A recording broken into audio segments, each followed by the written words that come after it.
luas, yaitu yang berjudul Perang Siber dalam Politik Internasional, Ancaman Baru Keamanan Global di Era Digital. Perang siber dalam politik internasional ketika serangan datang tanpa senjata. Bayangkan suatu hari listrik di kota-kota besar tiba-tiba padam, sistem perbankan lumpuh, data pemerintah bocor, rumah sakit tidak dapat melayani pasien karena sistem komputer diretas. Semua ini dapat terjadi tanpa satu pun tembakan dilepaskan. Inilah wajah baru konflik internasional di abad 2021. Perang tidak lagi hanya terjadi di darat, laut, udara, atau luar angkasa, tetapi juga di dunia maya. Fenomena ini dikenal sebagai perang siber atau cyber warfare. Perang siber telah menjadi salah satu tantangan terbesar bagi keamanan internasional karena mampu mengancam stabilitas politik, ekonomi, sosial, bahkan kedaulatan suatu negara. Melalui video ini, kita akan membahas bagaimana perang siber berkembang dalam politik internasional, siapa saja aktor yang terlibat, bagaimana teori hubungan internasional menjelaskan fenomena tersebut, serta solusi yang dapat dilakukan untuk menghadapi ancaman tersebut. Yang pertama, latar belakang atau isu. Perkembangan teknologi informasi dan komunikasi telah mengubah hampir seluruh aspek kehidupan manusia. Internet, kecerdasan buatan, komputasi awam, media sosial, dan berbagai teknologi digital memberikan kemudahan dalam kehidupan sehari-hari. Namun, di balik manfaat tersebut muncul ancaman baru berupa kejahatan dan konflik siber yang semakin kompleks. Perang siber merupakan tindakan menyerang sistem komputer, jaringan internet, struktur digital maupun data suatu negara atau organisasi untuk mencapai tujuan tertentu, baik politik, ekonomi, ataupun militer. Berbeda dengan perang konvensional yang menggunakan senjata fisik, perang siber menggunakan perangkat lunak, malware, virus komputer, ransomware, serangan distributed Jenny for Service, hingga operasi disinformasi melalui media sosial. Dalam hubungan internasional modern, perang siber menjadi instrumen baru kekuatan negara. Negara-negara besar berlomba mengembangkan kemampuan siber mereka karena menyadari bahwa kontrol terhadap ruang digital sama pentingnya dengan kontrol terhadap wilayah fisik. Akibatnya, dunia saat ini memasuki era persaingan digital global yang berpotensi menimbulkan konflik lintas negara. Selanjutnya akan dibacakan oleh rekan saya, Bibi. Yang kedua, ada aktor-aktor yang terlibat. Yang pertama, negara atau state actor. Negara merupakan aktor utama dalam perang siber. Banyak negara mengembangkan unit pertahanan siber khusus yang bertugas melindungi infrastruktur digital nasional sekaligus melakukan operasi siber jika diperlukan. Beberapa negara yang dikenal memiliki kemampuan siber tinggi antara lain Amerika Serikat, Rusia, China, Korea Utara, Iran, dan Israel. Negara-negara tersebut memiliki sumber daya teknologi, tenaga ahli, dan anggaran yang besar untuk mengembangkan kemampuan siber mereka. Yang kedua, ada aktor non-negara.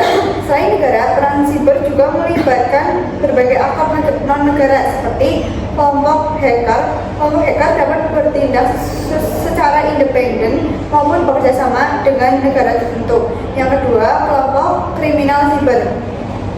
Kelompok ini melakukan serangan dengan tujuan memperoleh keuntungan ekonomi melalui pencurian data atau pemerasan digital. Yang ketiga, kelompok aktivitas siber. Kelompok ini menggunakan teknologi digital untuk menyuarakan agenda politik tertentu. Dan yang keempat, perusahaan teknologi. Perusahaan teknologi global juga memiliki pengaruh besar karena menguasai infrastruktur digital yang digunakan oleh jutaan bahkan miliaran pengguna. Studi kasus internasional, konflik Rusia dan Ukraina. Salah satu contoh paling nyata perang siber terjadi dalam konflik Rusia dan Ukraina. Sebelum invasi militer Rusia pada tahun 2022, berbagai serangan siber telah dilakukan terhadap Ukraina.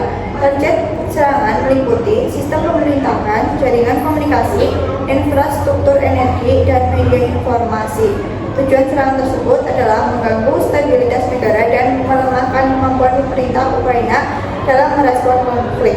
Selain serangan terhadap sistem digital, perang informasi juga dilakukan melalui media sosial dengan menyebarkan propaganda dan disinformasi untuk mempengaruhi opini publik internasional. Kasus ini menunjukkan bahwa perang siber ini menjadi bagian penting dari strategi geopolitik modern. Selanjutnya akan dibacakan oleh Sasa. Selanjutnya ada studi kasus Indonesia. Indonesia juga menghadapi berbagai ancaman cyber yang semakin meningkat. Salah satu kasus yang mendapat perhatian besar adalah serangan terhadap pusat data nasional sementara pada tahun 2024. Serangan ransomware menyebabkan gangguan terhadap berbagai layanan publik yang digunakan masyarakat. Selain itu, Indonesia juga sering menghadapi kebocoran data pribadi, penyebaran hoaks politik, penipuan digital, dan peretasan situs pemerintah. Fenomena tersebut menunjukkan bahwa ancaman cyber bukan hanya persoalan teknologi, tetapi juga menyangkut keamanan nasional dan kedaulatan negara.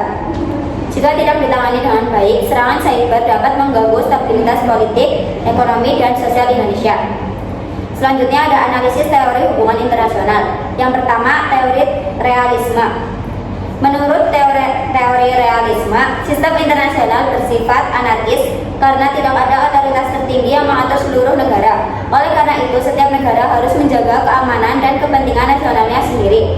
Negara yang memiliki kemampuan cyber tinggi akan memperoleh keuntungan strategis dibandingkan negara lain. Perlombaan pengembangan teknologi cyber yang dilakukan Amerika Serikat, Rusia, dan China menunjukkan bagaimana negara berusaha meningkatkan kekuatan mereka dalam sistem internasional.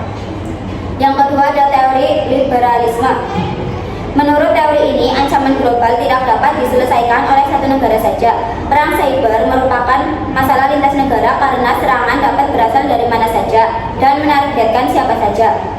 Oleh karena itu, diperlukan kerjasama internasional, pertukaran informasi, penguatan organisasi internasional, dan penyusunan norma global keamanan cyber.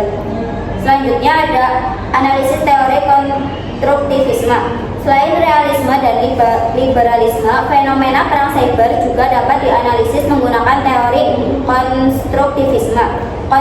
Konstruktivisme berpendapat bahwa perilaku negara tidak hanya ditentukan oleh kekuatan militer atau kepentingan ekonomi, tetapi juga oleh ide, norma, identitas, dan persepsi. Dalam perang cyber, ancaman seringkali terbentuk karena persepsi suatu negara terhadap negara lain. Selain itu, norma internasional mengenai keamanan cyber masih terus berkembang sehingga mempengaruhi perilaku negara dalam menggunakan teknologi digital. Teori ini membantu menjelaskan mengapa beberapa negara memilih bekerjasama dalam keamanan cyber, sementara negara lain justru terlibat dalam persaingan digital. Selanjutnya akan dibacakan oleh Risma. Selanjutnya ada dampak perang cyber. Yang pertama, dampak politik, yaitu gangguan sistem pemerintah, menurunnya kepercayaan masyarakat terhadap negara dan intervensi dalam pemilu dan demokrasi. Yang selanjutnya dampak ekonomi, kerugian miliar dolar akibat peretasan, gangguan transaksi keuangan, menurunnya investasi.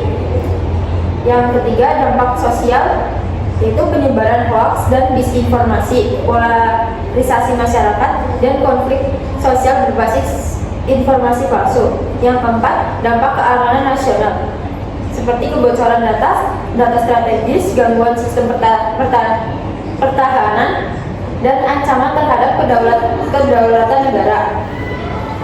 Selanjutnya, posisi Indonesia dalam isu perang cyber.